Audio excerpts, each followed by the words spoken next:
विश्वानि देव सवितः दुरितानि पराशुव यद्भद्रं तन्न आशु।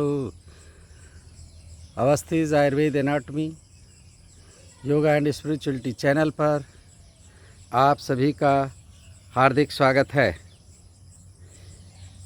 हमारे बीच में हमारी योगा ट्रेनर सुबोध यादव जी हैं, जिन्होंने इस चैनल को अभी तक सब्सक्राइब नहीं किया है। कृपया वो उसको सब्सक्राइब कर लें और अपने मित्रों के साथ शेयर करें, बेल आइकन दबाएं और प्रोटोकॉल के अनुसार जो है हमारी योगा ट्रेनर सिखा रही हैं लेट कर किए जाने वाले आसन। पहले उन्होंने मकरासन सिखाया और दूसरा भुजंगासन सिखाया और तीसरा वो आज सिखाने जा रही हैं शलभासन। तो मैं उनसे कहूँगा कि वो वंदना करें। लंबी गहरी सांस के साथ 3 बार ओमकार का उच्चारण।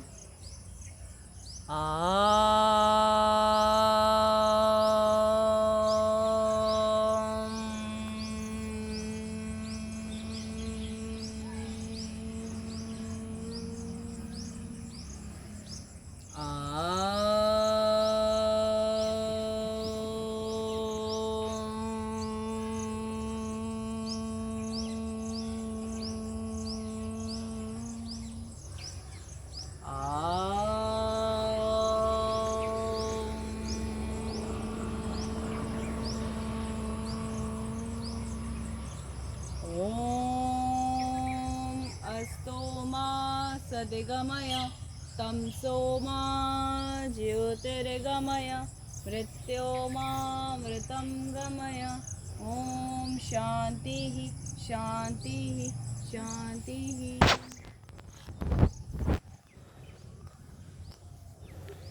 तो सुबोध जी, आज आप कौन सा आसन सिखाने जा रही हैं? शलभासन। तो ये शलभासन है। तो पहले मैं ये जानना चाहूँगा, इसको शलभासन क्यों कहते हैं? से टिड्डी के आकार, टिड्डी जो एक कीड़ा है उस पर इसका नाम पड़ा है शलभासन। तो उसका जो पोज होता है वही पोज इसमें होता है। उसी की आकृति जैसा है। हाँ, तो उसे शलभ के समान ही पोज को जब बनाते हैं तब उसको शलभासन कहते हैं। ये तो आपने बहुत अच्छी बात बताई। तो अब आप ये बताइए कि किस किस को ये नहीं करना चाहिए? जिन्हें पेट संबंधित गंभीर कोई रोग हो, पेप्टिक अल्सर हो, हार्निया हो, या किसी प्रकार की जल्दी में सर्जरी कराई हो पेट की या ऑपरेशन करवाया हो, इसी के साथ साथ हाई बीपी हो किसी को, या फिर किसी के चेस्ट में किसी प्रकार का फ्रैक्चर हो, पैर में किसी प्रकार का फ्रैक्चर हो, उन्हें इस आसन से बचना चाहिए। अच्छा, और गर्भवती महिलाओं को? गर्भवती महिलाएं भी इस आसन को नहीं करेंगी जी।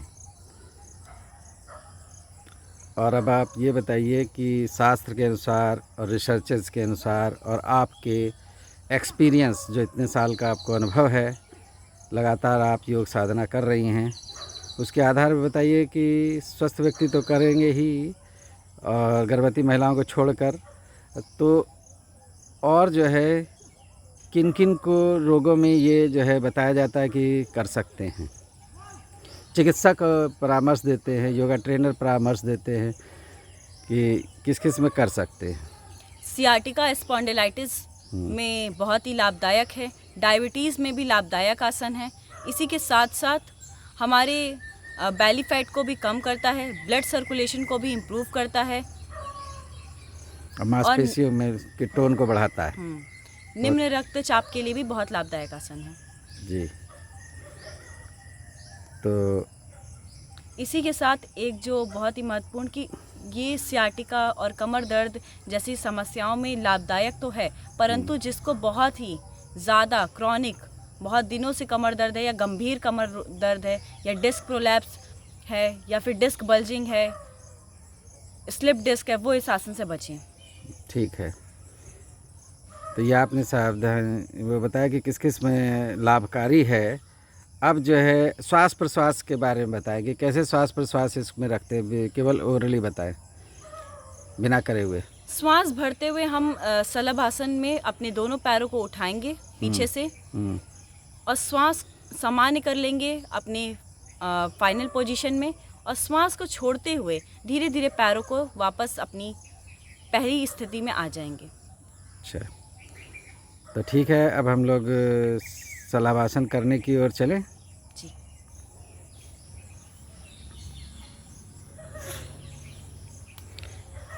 तो स्टार्ट करिए। उन्होंने हाथों को फैलाया और अब ऊपर स्काई की तरफ, फिर सामने की तरफ लाइन, साइड में मुड़ी, और अब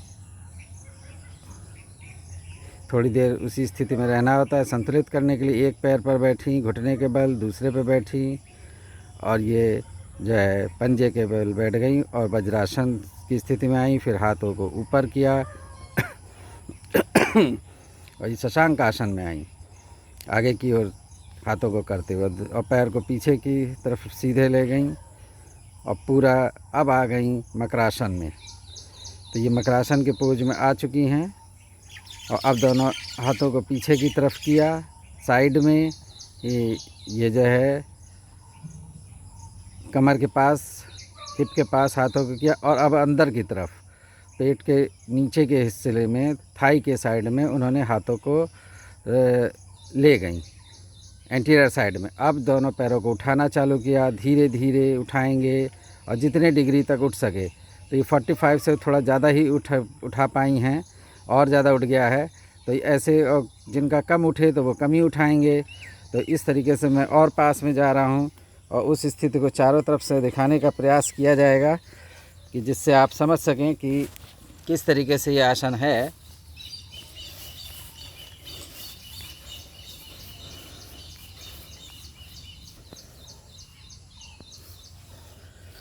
तो हाथों को देखिए, जो है थाई के नीचे है, तो अब इधर से हाथ दिख रहे हैं क्योंकि जो है पैरों को, थाई को हिप जॉइंट से और कमर से उठाया गया है, इसलिए वो अब दिख पा रहे हैं कि दोनों हाथ किस स्थिति में हैं। इसीलिए हम जो है कैमरे को चारों तरफ घुमाते हैं कि जिससे आपको पूरी की पूरी, बिगिनर्स को, अभ्यासक को पूरी की पूरी स्थिति का ज्ञान होता है। अब सामान्य स्थिति में आइए, धीरे धीरे पैरों को नीचे किया और थोड़ा हिप को उठाया, हाथों को निकाला, फिर मकरासन की स्थिति में आई। और मकरासन में थोड़ी देर रुकेंगे और श्वास को सामान्य करेंगे, सामान्य श्वास लेंगे। तो ये स्थिति हुई। तो खड़े हो जाइए। ये देखिए, अब उठ के फिर विश्राम की स्थिति में आएंगे क्योंकि उसी पोजीशन में हम लोग अब ये जो है शलभासन में हैं। और हाथों को ऊपर उठाया और संतुलन बनाया और खड़े होने का प्रक्रम चालू किया। घुटनों के बल एक पैर को उठाया, दूसरे को उठाया और ये आ गए। अब आप विश्राम में खड़े रहिए। अब हम दूसरे साइड से इसको लेंगे क्योंकि हम 3 तरीके से दिखाते हैं। तो अब आप स्टार्ट करें। फिर से हाथों को सीधा किया, सामने की तरफ आए,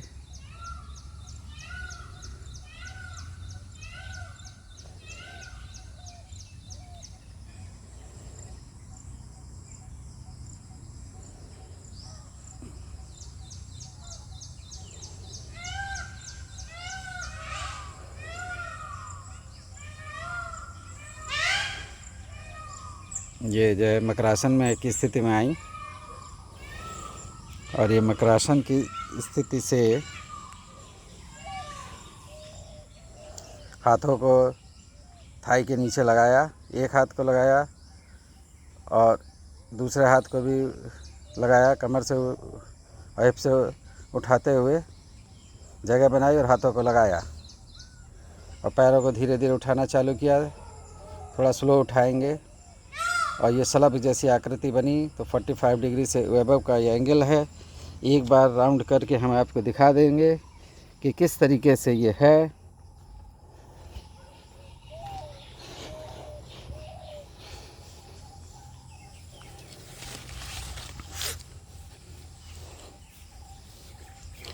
हाथों की पोजीशन को देखें कि हाथ जो है किस तरीके से हैं। जो पाम हैं वो अपवर्ड्स हैं और जो डॉर्सल सरफेस है वो पृथ्वी को छू रही है, चिन ज़मीन को छू रहा है।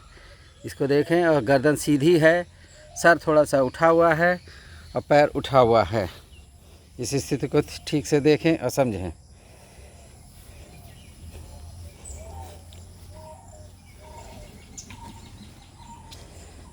और ये अपनी पुनः स्थिति में आई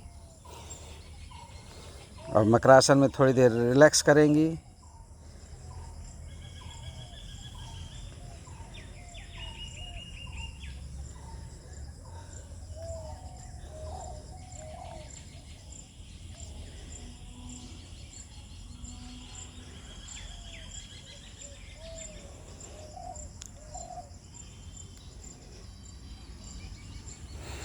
और सावधान की मुद्रा में आएंगी। आप जो है इस बार कैमरे की तरफ आपकी पीठ होगी और आसन करें। बैक जो है कैमरे के साइड पे, फेस जो है उधर कर ले, पीपल के पेड़ की तरफ, सूर्य की तरफ फेस को करें।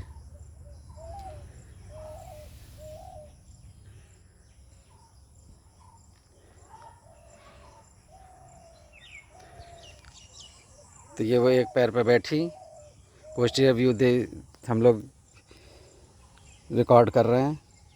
और ये वज्रासन पे आई, हाथों को ऊपर उठाया, शलभासन के लिए आगे बढ़ी और आगे, और उन्होंने ये शलभासन लगाया।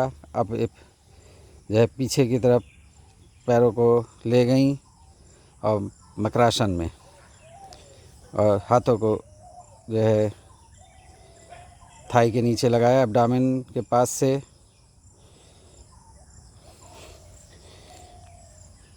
और पैरों को उठाया तो 45 डिग्री से अबव ये है।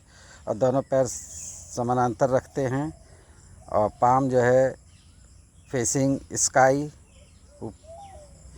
और इसको एक राउंड हम दिखा देंगे, फाइनल राउंड को। ये फाइनल स्टेज कहलाती है। इसमें काउंटिंग कर सकते हैं कितने मिनट रुक रहे हैं।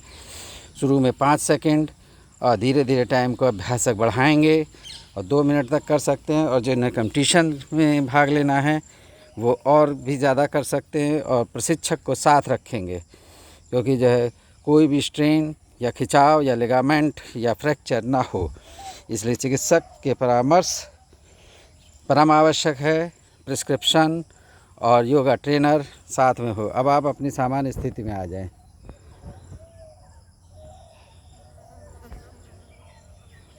हाथों को बाहर निकाला, मकरासन में आई, थोड़ी देर रेस्ट किया, हाथों से उठी, थोड़ा सा भुजंगासन सा पोजीशन थी वो। और ये जो है वो उन्होंने शलभासन में और बैक हुई, हिप पे, पंजे पे खड़ी हुई, दोनों घुटनों के सहारे। एक पैर को आगे किया, फिर दूसरे को किया और मुड़ी, और अब विश्राम की अवस्था की तरफ बढ़ गई। अब विश्राम हो गई। अब इसमें फिर से हम जानना चाहेंगे सुबोध जी, ये आपने बहुत ही अच्छा आसन किया और सूर्य देवता अपने दर्शन दे रहे हैं। ज्ञान का प्रकाश सूर्य से फैल रहा है और आप भी ज्ञान को निष्काम कर्म भाव से दे रही हैं। और तो ये आपके वीडियो जो है YouTube पे अपलोड हो रहे हैं। आपकी परमिशन है ना इसमें? बिल्कुल बिल्कुल है। तो हमारे चैनल पर ये अपलोड हो रहे हैं निष्काम कर्म भाव से, फ्री ऑफ कॉस्ट, सबको ज्ञान देने के लिए। तो ये जो आप ज्ञान दे रही हैं, तो ये विशेष करके जो बिगिनर्स हैं उनके लिए तो बहुत ही लाभकारी है। और जो दूसरे लोग कर रहे हैं, जिन्होंने अनेक त्रुटियों से सीखा है, नौसिखियों से सीख लिया है, तो वो आपसे सीखें। तो ये बताइए, श्वास प्रश्वास का ज़रा फिर से बता दीजिए। जब हम मकर आसन की स्थिति से शलभ आसन की स्थिति में जाएंगे, जब हम अपने धीरे धीरे पैरों को उठाएंगे पीछे से पैरों को 45 डिग्री तक उठाएंगे। तब हम श्वास को भरेंगे और फाइनल पोस्चर में जाने के बाद श्वास को सामान्य कर लेंगे। उसके बाद जब फिर से हम पैरों को धीरे धीरे डाउन लाएंगे तो फिर हम अपनी श्वास को छोड़ देंगे और फिर श्वास को सामान्य कर लेंगे मकर आसन में। तो श्वास प्रश्वास की गति को हमेशा ध्यान रखते हैं और किसी भी आसन में जब तक कुंभक ना बताया जाए नहीं करना होता है। इसमें भी किसी भी स्थिति में कुंभक नहीं करना है। कुंभक कहते हैं सांस को रोकना, सांस को रोकने से चक्कर आ सकता है, हार्ट की प्रॉब्लम हो सकती है, इसलिए जो है इन आसनों में कुंभक नहीं बताया जाता। और तो ये बहुत ही अच्छी बात बताई आपने। और दूसरी बात बताइए कि इसमें कौन कौन सी सावधानियां रखी जाती हैं, किस किस स्टेप पे, प्रारंभिक स्टेप से बताएंगी। सबसे पहले जैसे कि मैं हर वीडियो में बताती हूँ कि आप हर एक स्टेप को बहुत ही धीरे धीरे करेंगे। खड़े होकर बैठने से लेकर लेटने तक की किसी भी स्थिति में जल्दबाजी नहीं दिखाएंगे। उसके बाद जब हम मेन मकर आसन से शलभ आसन की स्थिति में जाएंगे तो पैरों को बहुत ही धीरे धीरे अपने पैरों को उठाएंगे और यथाशक्ति जितना आपका पैर जाए उतना ही ले जाएंगे। किसी भी वीडियो, किसी भी टीवी चैनल या किसी भी व्यक्ति या मुझसे भी प्रभावित होकर आप अपने आप को ज़बरदस्ती, ज़ोर ज़बरदस्ती से ज़्यादा पैर उठाने का कष्ट नहीं करेंगे। जितना आपकी बॉडी की रिक्वायरमेंट है, जितना आप कर सकते हैं उतना ही पैर उठाएंगे। चिन जो है वो ज़मीन से लगा होगा, हाथ थाइस के अंदर होंगे, हाथ थाइस के पास होंगे और उसके बाद आप पैरों को उठा सकें। ठीक है। और पैर रखते वक्त जब हम शलभ आसन की स्थिति होने के बाद पैर रखते वक्त भी झटके से पैरों को पटकना नहीं है। इससे आपके हील्स में प्रॉब्लम आ सकती है, घुटने में चोट आ सकती है। इसलिए पैरों को बहुत ही धीरे धीरे लाएंगे। कुछ लोग होते हैं वो झटके से धाड़ से नीचे पैरों को पटक देते हैं, वो नहीं करना है आपको। तो बहुत अच्छी बात बताई आपने, बहुत ही बारीक से बारीक पॉइंट आप डिस्क्लोज करे दे रही हैं। तो इस तरीके से तो मतलब फिर आप क्या बाद में सिखाएंगे अगर आपके पास सीधे कोई आ गया। तो ये निष्काम भाव है आपका कि हर स्टेप आप देखिए कि योगा ट्रेनर जो हमारी हैं वो कोई भी चीज़ अपने पास छिपा नहीं रही हैं। और यही होता है एक योगी का सही व्यक्तित्व, कि वो जो भी ज्ञान है वो सबको और निःशुल्क निष्काम भाव से दे रहा है। तो ये आपकी ग्रेटनेस है। तो उसके लिए हम आपको बहुत बहुत धन्यवाद, शुक्रिया देंगे सब्सक्राइबर्स की तरफ से भी, क्योंकि हर स्टेप बहुत सारी बातें जो योगा ट्रेनर हैं वो नहीं बताते, आप तो वीडियो में ही बताए दे रही हैं। चलिए, बहुत अच्छी बात है। तो अब आप ये बताएं कि ये जो चीज़ है फिर से बता दें कि किनको नहीं करना चाहिए, ख़ास करके महिलाओं को, किन महिलाओं को नहीं करना चाहिए। सबसे पहले जिन्हें जो गंभीर कमर दर्द है वो इस आसन को, बहुत दिनों से उनके गंभीर कमर दर्द चल रहे हैं, वो इस आसन को नहीं करेंगे। और जिन्हें अभी शुरुआती कमर दर्द है वो भी मैं बताना चाहूँगी कि जिन्हें शुरुआती कमर दर्द है वो भी दोनों पैर को ना उठाएं, एक पाद शलभ आसन का अभ्यास करें। जिन्हें शुरुआती कमर दर्द है वो एक पाद शलभ आसन का अभ्यास करें। वो दोनों तो पाद जो आप कह रही हैं तो हम ये चाहेंगे कि आप एक पाद शलभ आसन करके दिखा दें। जी बिल्कुल। 1 मिनट रुकें, विश्राम से आएँ, फिर से विश्राम पे आएँ, आप करना चालू करें।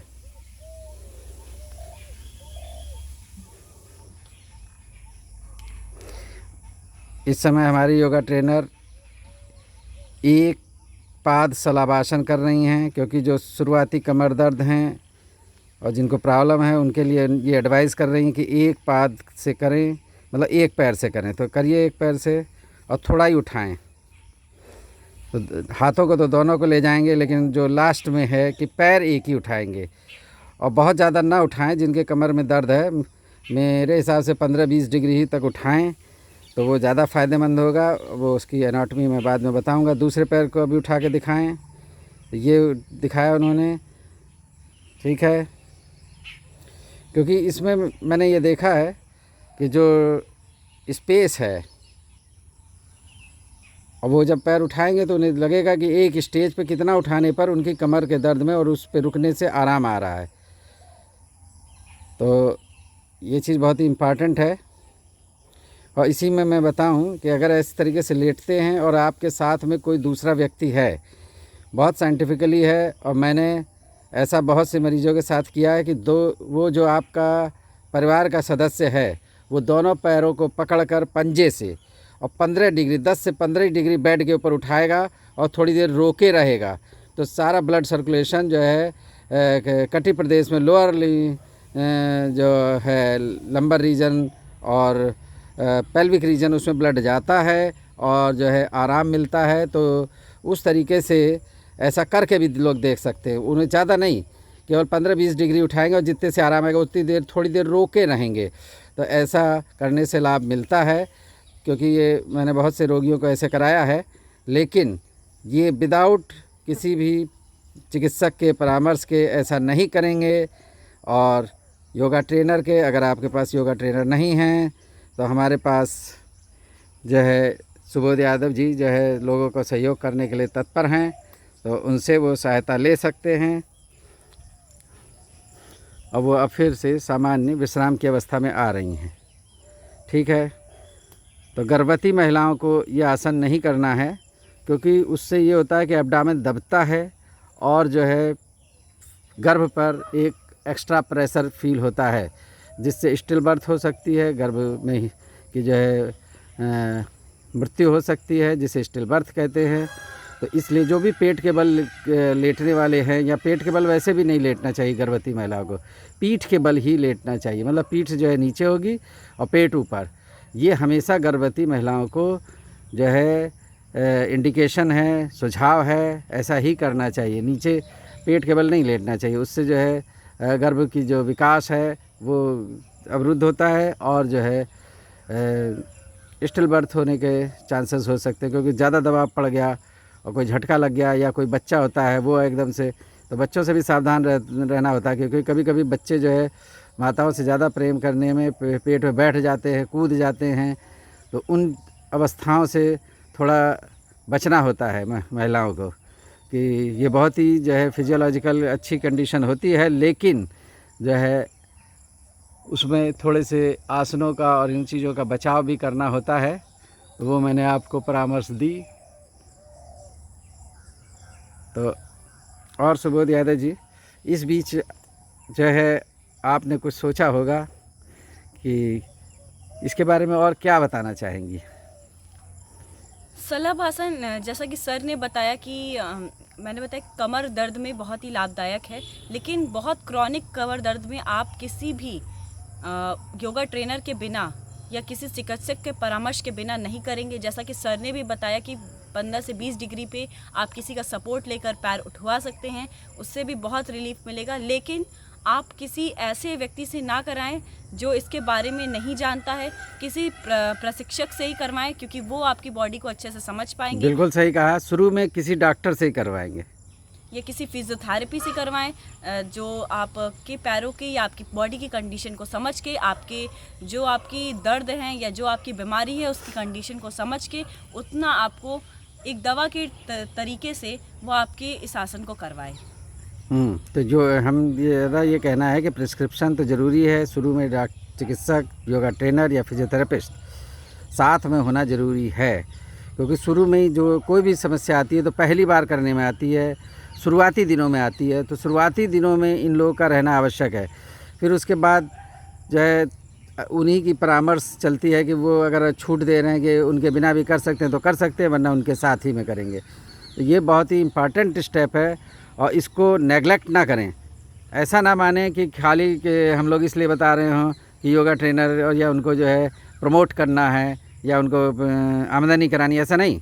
वो आपके लाभ के लिए बता रहे हैं, क्योंकि अगर आपको नुकसान हो गया तो आप योग को बदनाम करेंगे कि योग की वजह से हुआ, लेकिन वो आपकी गलती से हुआ, क्योंकि आपने जो सलाह दी जा रही है उसे नहीं मान रहे।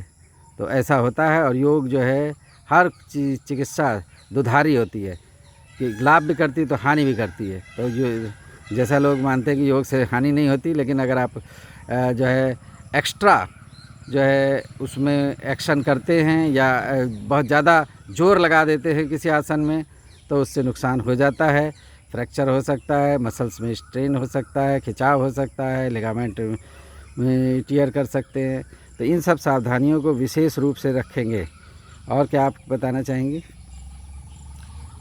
इसी के साथ सारी सावधानी को बता दी जा चुका गया है। और इसी के साथ मैं फिर से एक बार यही कहूँगी कि आप किसी से प्रभावित होकर किसी भी आसन या किसी भी क्रिया को करने के लिए ना हो, क्योंकि आप किसी भी प्रशिक्षक के ही, किसी के चिकित्सक के ही परामर्श में ही करें, क्योंकि वो आपके बॉडी के स्ट्रक्चर, आपके रोग को अच्छे से भली भांति समझ सकते हैं, वही आपको एक सही परामर्श, सही सलाह दे सकते हैं। ये वीडियो सिर्फ एक आपके ज्ञान के लिए है। अगर आप पहले से योगा करते आए हैं, अगर इसमें क्या त्रुटियां हैं उसको सही करने के लिए ही आप इससे सीख सकते हैं। तो ये सैद्धांतिक रूप से है, प्रयोगात्मक जो है चिकित्सक और योगा ट्रेनर उनके साथ करेंगे। अब आपसे रिक्वेस्ट है कि आप जो है सबके स्वास्थ्य के लिए वंदना करें।